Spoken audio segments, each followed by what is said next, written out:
প্রিয় ময়মনসিংহবাসী, ঈশ্বরগঞ্জবাসী, আপনারা সকলে কেমন আছেন? আমার বন্ধুগণ মনোযোগ করেন, এদিক সেদিক মনোনিবেশ নয়। কোরআনে কারীম থেকে শোনার সময় সামিআনা ওয়া আতানা নিয়ত করে বলবো, আল্লাহ যেটা বলবা সেটাই মানবো। বলেন ইনশাআল্লাহ। আল্লাহ রাব্বুল আলামিন বলেন, ইন্নাস সামআ ওয়াল বাসারা ওয়াল ফুআদা কুল্লু উলাইকা কানা আনহু মাসউলা। আল্লাহ রাব্বুল আলামিন বলেন, বান্দারি নিশ্চয়ই কান, চোখ এবং অন্তর, এই তিনটা ইন্দ্রিয় শক্তি আল্লাহ রাব্বুল আলামিন তোমাদেরকে দিয়েছেন। একটা একটা করে প্রতিটার হিসাব পুঙ্খানুরূপে আল্লাহ ফিরিয়ে নেবেন। জোরে বলি আল্লাহু আকবার। তার মানে বোঝা গেল কান আমাদেরকে দিয়েছেন আল্লাহ, এটা শোনার জন্য। কি শুনবো? আল্লাহর নিয়ামতের বর্ণনা শুনবো, কোরআনে কারীমের তেলাওয়াত শুনবো। কিন্তু আমরা অনেকে শুনি না। অনেক যুবক দেখবেন হেয়ারফোন কানের মধ্যে নিয়ে নেয়, কানের মধ্যে গুনগুন গান হয়, রুব্বানি নাচে কোমর দুলাইয়া। আবার অনেকে হিন্দি গান শুনে, কানের মধ্যে ইয়ারফোন গুজাইয়া রাস্তায় হাঁটে। কোনটা খাম্বা কোনটা মানুষ বোঝা যায় না। আবার অনেক মানুষ আছে চোখের মধ্যে সানগ্লাস পরে, চোখের মধ্যে সব লাল দেখে, চারিদিকে তাকায় লাল। কালো লাল রঙের চশমা পরলে সবকিছু লাল দেখা যায়, হলুদ রঙের চশমা পরলে হলুদ দেখা যায়, নীল রঙের চশমা পরলে সবকিছু নীল দেখা যায়। কথা বলেন ঠিক কিনা? তুমি চোখ থেকে চশমাটা সরাও, দুনিয়ার আসল আলো দেখবা। তুমি সাদাকে সাদা দেখবা, কালোকে কালো দেখবা। তুমি কখনো মিশ্রণ করবে না, সাদা সাদা কালা কালা তুমি গান গাবা না। কারণ তুমি একজন মুসলমান, তোমার কলিজায় আল্লাহর ভয়। ও মুসলমান, আল্লাহর ভয় আমাদের কলিজায়, জোরে বলেন তো, কম বেশি আছে না নাই? কারো কলিজায় যদি আল্লাহর ভয় থাকে, এই চোখের গোনা করতে পারে না, এই কান দিয়ে গোনা করতে পারে না, অন্তর দিয়ে গোনা করার কোনো ধারণা আনতে পারে। ওয়ালামু আন্নাল্লাহা মাআল মুত্তাকিন।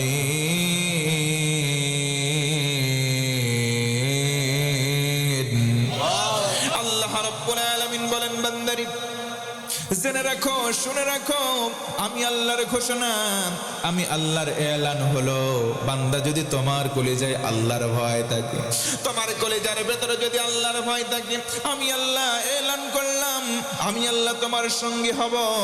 ও মুসলমান ভাইয়েরা, বলেন তো, আল্লাহ যদি সঙ্গী হয় আমাদের কোনো ভয় আছে নাকি? আল্লাহ যদি আমার আপনার সঙ্গী হয়, আমার আপনার কোনো টেনশন? তার মানে বোঝা গেল আল্লাহর ভয় কলিজায় লালন করার অত্যন্ত দরকার আছে না নাই? আল্লাহর ভয় কেমন করে কলিজায় আমরা জাগ্রত করব? আল্লাহর ভয় কেমন করে কলিজার ভেতরে বাড়াবো? তার মানে আমরা চোখ দিয়ে দেখার পরেও দেখব না, কোন বিষয়গুলো দেখব না যেটা পাপের বিষয়।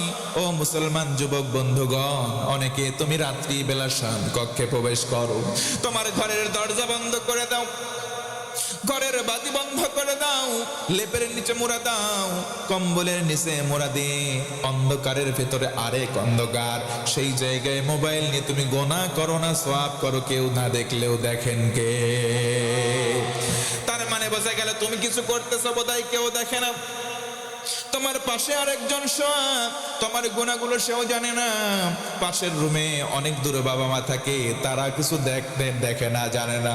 কিন্তু তুমি এটা বিশ্বাস করো, কারণ তুমি মুমিন, কারণ তুমি মুসলমান, এটা বিশ্বাস করে রাখো, তোমার কিছু পাশের জন না জানলেও একজন সব দেখছেন। আওয়াজ করে আরেকবার বলেন, তিনি কে? আল্লাহ রাব্বুল আলামিন সব দেখেন, তিনি আমাদের সব শোনেন। ও মুসলমান, এই জন্য যুবক ভাইরা তোমাদেরকে বলি, কিয়ামতের দিন যদি বাঁচতেই হয়, গুনাহমুক্ত জিন্দেগি গঠন করার দরকার আছে না নাই? কিয়ামতের দিনটা সহজ হবে না কঠিন হবে? একটু জোরে বলেন তো, সহজ না কঠিন? আল ইয়াউমা নাখতিমু আলা আফওয়াহিহিম ওয়া তুকাল্লিমুনা আইদিহিম ওয়া তাশহাদু আরজুলুহুম বিমা কানু ইয়াকসিবুন।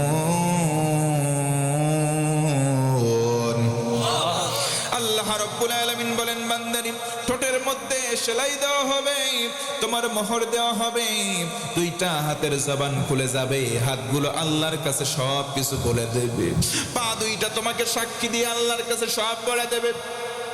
হাত দিয়ে তুমি কি অপরাধ করলে যুবক, ও যুবতী বোন, তোমার হাতে সুন্দর হাত দেওয়া হয়েছে, দুইটা হাত দ্বারা তুমি কি অপরাধ করেছো, সেদিন জবান তোমার বন্ধ হবে, তোমার হাত সেদিন আল্লাহকে সব বলে দেবে। এই হাত দ্বারা ও যুবক ভাই, রাত্রির অন্ধকারে কম্বলের নিচে তুমি কি গুনাহ করেছো সব সেদিন বলে দেবে। আল্লাহু আকবার। পা দিয়ে হেঁটে হেঁটে কোথায় গেলাম, কোন জায়গায় গেলাম, মাহফিলে আসলা নাকি যাত্রার মঞ্চে গেলা, কেউ দেখে নাই, সব দেখেছেন আল্লাহ, কিন্তু আল্লাহ সেদিন তোমাকে সরাসরি জিজ্ঞেস করবেন না। আল্লাহ তাআলা যেই পায়ের জবান খুলে দেবেন, পা সাক্ষ্য দেবে।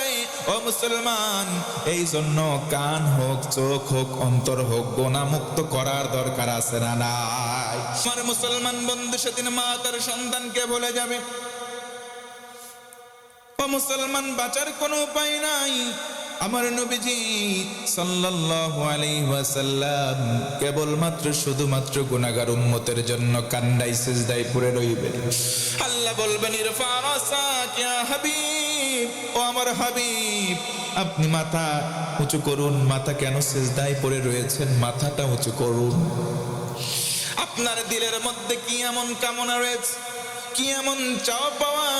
নবীজি মাথা উঁচু করবেন, মাথা উঁচু করে আল্লাহকে বলবেন, আল্লাহ, আমার গুনাহগার কত উম্মত দেখি আমার সামনে জাহান্নামে চলে যায়, আমি রাসূল সহ্য করতে পারি না, আমি সুপারিশ করতে চাই, তাদের পক্ষে শাফায়াত করব, তাদেরকে সাথে নিয়ে আমি রাসূল আপনার কল্যাণের, আপনার নিয়ামতের জান্নাতে প্রবেশ করতে চাই। রাসূলুল্লাহ সাল্লাল্লাহু আলাইহি ওয়াসাল্লামকে অনুমতি দেওয়া হবে।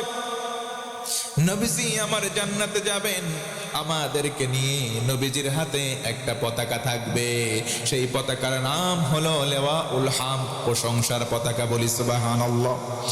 নবীজি আমার পতাকা নিয়ে হাঁটবেন, পেছনে আমরা সবাই যারা জান্নাতি হব তারা নবীজি আমার জান্নাতের দরজায় কড়া নাড়বেন। ফেরেশতা বলবে, মানাংতা, কে আপনি?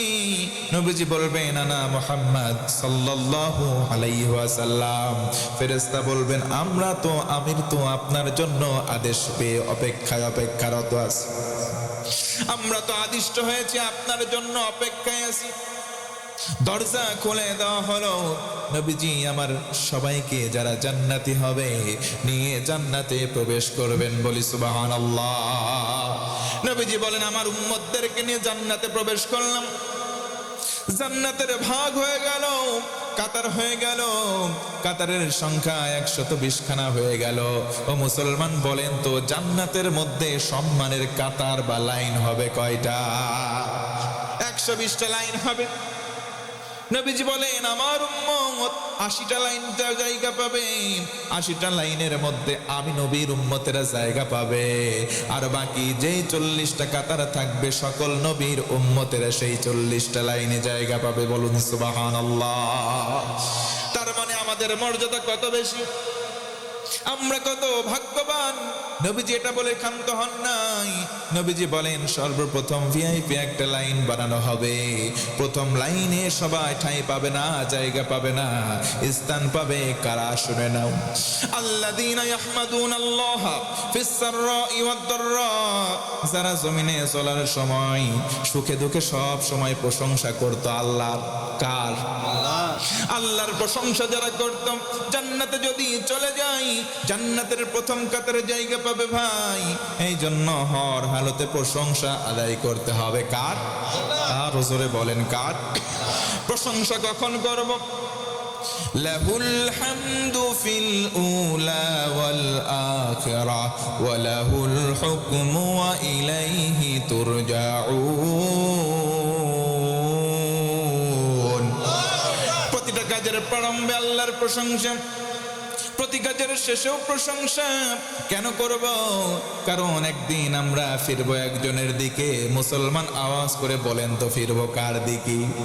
আমরা যে একদিন ফিরে যাব, এই দিন আমরা মরণ বরণ কি মাধ্যম করে ফিরে যাব।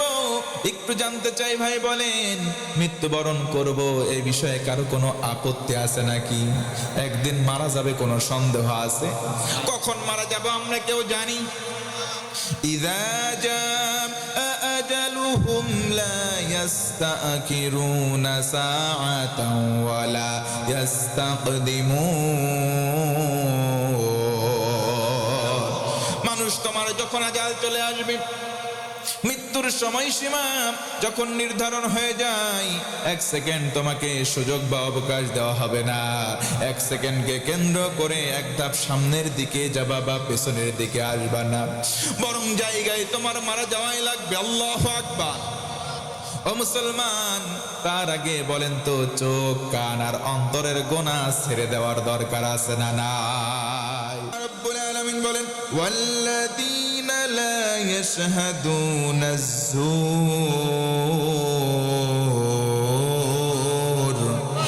আল্লাহ রব্বুল আলামিন বলেন আমার বান্দা হবে যারা, তারা মিথ্যা বলবেও না, তারা মিথ্যা শ্রবণ করবে না, মানে শুনবেও না। আজকে সমাজে জোরে বলেন তো ভাই, মিথ্যা কথা আছে না না? বাড়ির মধ্যে শুয়ে আছে, বন্ধু ফোন করে বলে তুমি কোথায়? বলে আমি বাজারে অমুকের দোকানে বসে আছি। বসে আছে বাড়িতে, ফোন করে বলে আমি বাজারে, আছে না নাই? টাকা ধার নেয়, বলে দোস্ত টাকা দিবা কবে? অমুক দিনে। অমুক দিন যখন আসে, বাড়িতে এসে খুঁজে পাওয়া যায় না, যে এই দোকানে বাকি নাই ওই দোকানের সামনেও যায় না। আল্লাহ রাব্বুল আলামিন বলেন আমার বান্দা হবে তারা যারা মিথ্যা বলবেও না, মিথ্যা শুনবেও। সত্য বলার দরকার আছে না নাই? নবীজি বলেন as-sidqu yunji wal kidhbu yuhlik। সত্য মানুষকে মুক্তি দেয়, মিথ্যা মানুষকে ধ্বংস করে। জোরে বলুন আল্লাহু আকবার। তার মানে মুসলমান ভাইয়েরা আমার, কান দিয়ে আমরা মিথ্যা শুনবো না, মুখ দিয়ে বলবো। 3 নম্বর অন্তর। এই অন্তর দ্বারা আমরা খারাপ কোনো ধারণা করব। অন্তরের মধ্যে খারাপ জল্পনা কল্পনা আছে না নাই? ও মুসলমান, কলিজার ভেতরে আল্লাহর ভয় লালন করুন। অন্য সকল জল্পনা কল্পনা বাদ দিন। আল্লাহ আপনার হবে, আপনিও আল্লাহর হবেন। কথা বলেন ঠিক কিনা? আমাদের চোখ আছে কিন্তু গুনাহ করা যাবে, কান আছে কান দিয়ে গুনাহের কোনো কিছু শোনা যাবে, অন্তর আছে অন্তর দ্বারা গুনাহের কল্পনা করা যাবে